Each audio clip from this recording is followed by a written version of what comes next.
Thank you for joining me in my studies today. This is day 2, reading my favorite quotes from Stan Grof's The Cosmic Game. I'll be reading today the quotes that most moved me from approximately page 45 to about page 80.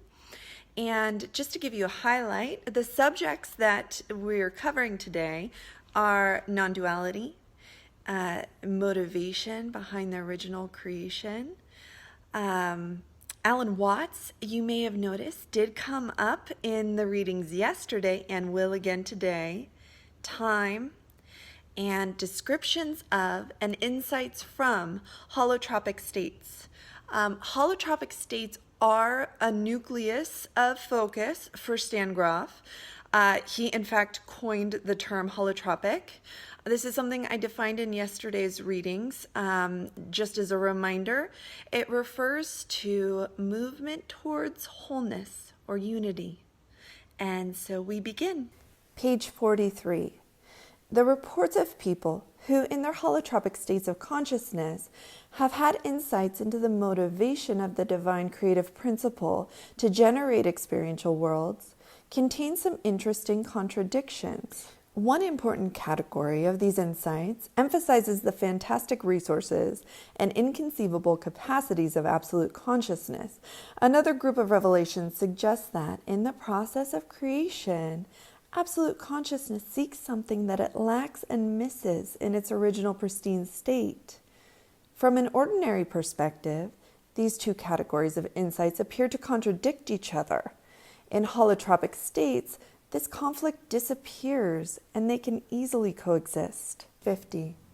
It is important to emphasize that the sense of separation is purely subjective and ultimately illusory.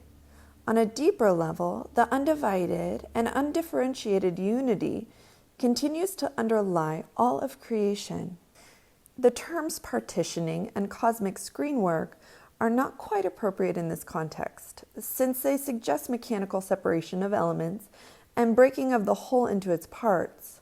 Such concrete images are much more suitable for crafts dealing with various materials such as masonry or carpentry than for the dynamics I'm referring to.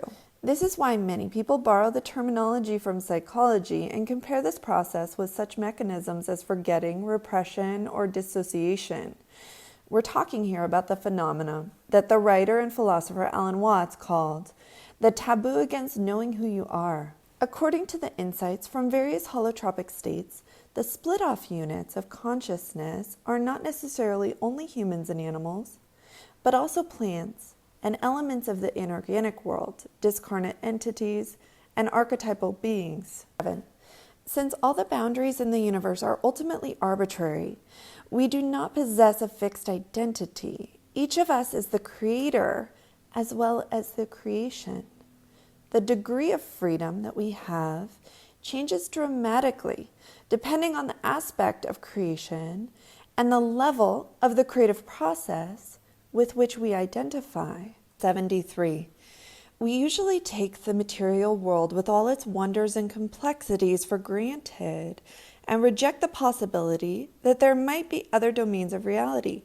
However, if we think about it, the sheer mystery of existence, the fact that anything exists at all, and that it is possible to experience worlds of any kind, is so stupendous and overwhelming that it makes the question about the specifics of their nature and content a trivial one. 74. What appears to us as a world of solid objects is a play of vibrations that is essentially empty. 79. The unitive experiences make it possible for the individual units of consciousness to overcome their alienation and free themselves from the delusion of their separateness.